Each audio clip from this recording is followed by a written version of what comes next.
Good afternoon, dear students. Now we are going to discuss here multiple tube dilution technique for detection of fecal streptococci in water. Earlier we have discussed multiple tube dilution technique for detection of coliforms in water. The procedure is same, the media used is different, but because here we are going to study how to perform MTDT for fecal streptococci.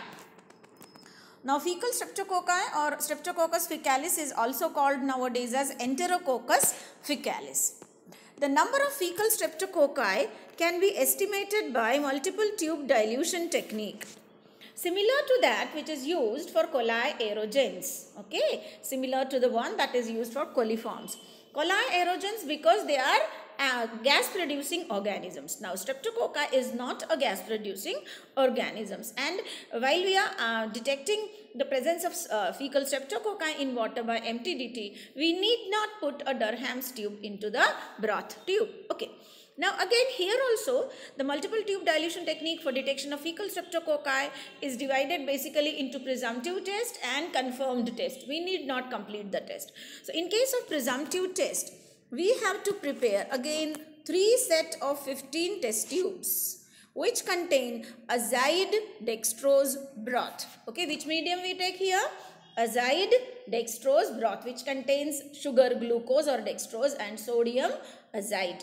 Each set of the 3 set, out of the 3 set, each set consists of 5 tubes. First set of 5 tubes contains 10 ml of double strength azide dextrose broth. In the second and third set, we take 10 ml of single strength azide dextrose broth. Okay, all the 15 test tubes are first sterilized.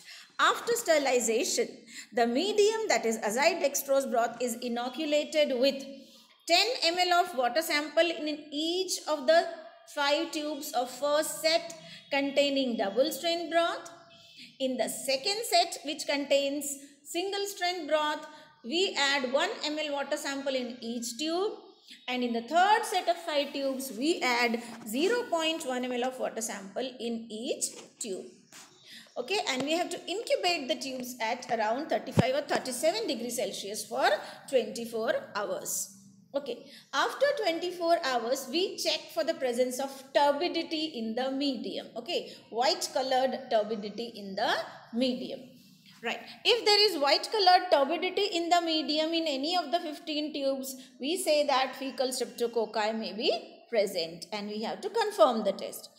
But if there is no turbidity in any tube after 24 hours, re-incubate all the test tubes for next 24 hours and observe again for the presence of turbidity at the end of 48 hours. If at the end of 48 hours there is turbidity in any of the tube, that tube is considered as positive presumptive test and it is used for confirmed test. Okay, so in case of presumptive test for fecal streptococci, we take azide dextrose broth in 15 test tubes. In the first set, like double strength, in the second set, single strength, in the third set, single strength, inoculate with the water sample, incubate for 24 to 48 hours and check for the presence of turbidity. All the tubes showing turbidity in presumptive test after 24 to 48 hours of incubation, all those tubes which are positive for presumptive test are subjected to confirmed test. Okay. Now, how do we confirm whether fecal streptococci are present or not? We preferably use Pfizer selective Enterococcus agar, PSE. What do? We use Pfizer selective Enterococcus agar. So, take a lookful of sample from positive presumptive tube and inoculate or streak on the surface of a petri dish containing Pfizer selective Enterococcus agar. Now incubate at 35 degrees Celsius for 24 hours and observe for the appearance of brownish black colonies with brown halos. Okay, how does the colonies look? Brownish black with brown halos, with a brown, you can say, zone. Confirm the presence of fecal streptococci. We can actually complete it by doing gram staining, where we can see cocci in chains, but we need not complete the test. We just have to confirm the test by streaking a loop full of sample from positive presumptive tube on Pfizer selective Enterococcus agar.